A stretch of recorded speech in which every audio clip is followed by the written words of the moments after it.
Old Sultan. A shepherd had a faithful dog, called Sultan, who was grown very old, and had lost all his teeth. And one day when the shepherd and his wife were standing together before the house, the shepherd said, "I will shoot old Sultan tomorrow morning, for he is of no use now."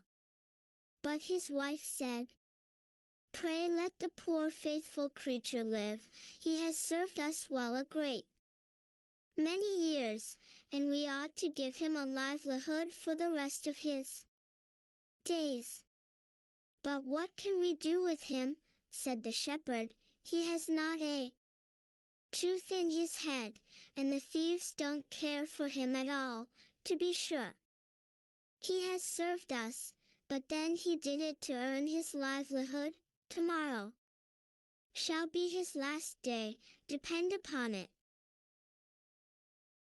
Poor Sultan, who was lying close by them, heard all that the shepherd and his wife said to one another, and was very much frightened to think tomorrow would be his last day, so in the evening he went to his good friend the wolf, who lived in the wood, and told him all his sorrows, and how his master meant to kill him in the morning.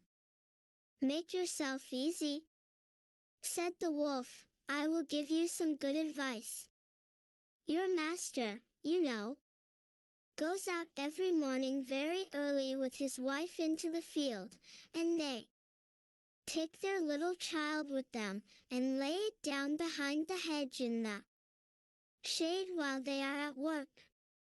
Now do you lie down close by the child, and pretend to be watching it, and I will come out of the wood and run away with it. You must run after me as fast as you can, and I will let it drop. Then you may carry it back, and they will think you have saved their child, and will be so thankful to you that they will take care of you as long as you live." The dog liked this plan very well, and accordingly so it was managed. The wolf ran with the child a little way, the shepherd and his wife screamed out, but Sultan soon overtook him, and carried the poor little thing back to his master and mistress.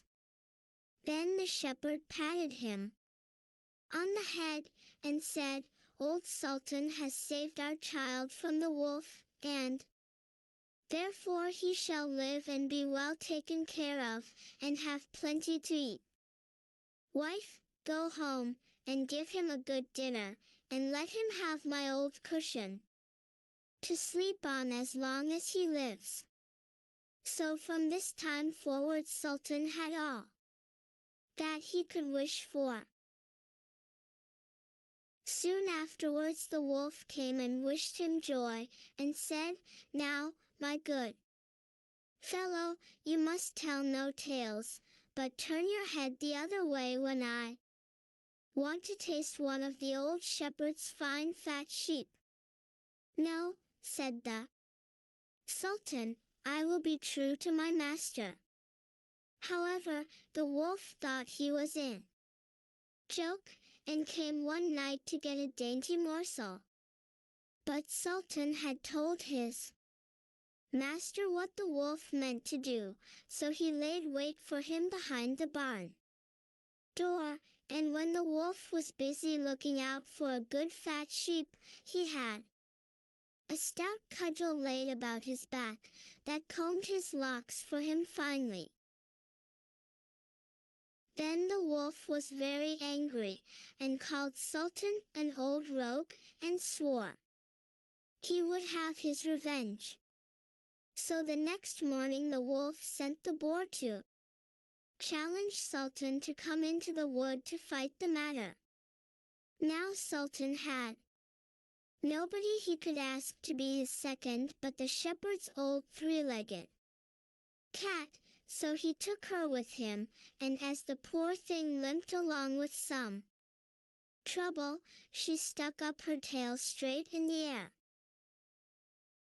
The wolf and the wild boar were first on the ground, and when they espied their enemies coming, and saw the cat's long tail standing straight in the air, they thought she was carrying a sword for Sultan to fight with, and every time she limped, they thought she was picking up a stone to throw at them, so they said they should not like this way of fighting, and the boar lay down behind a bush, and the wolf jumped up into a tree.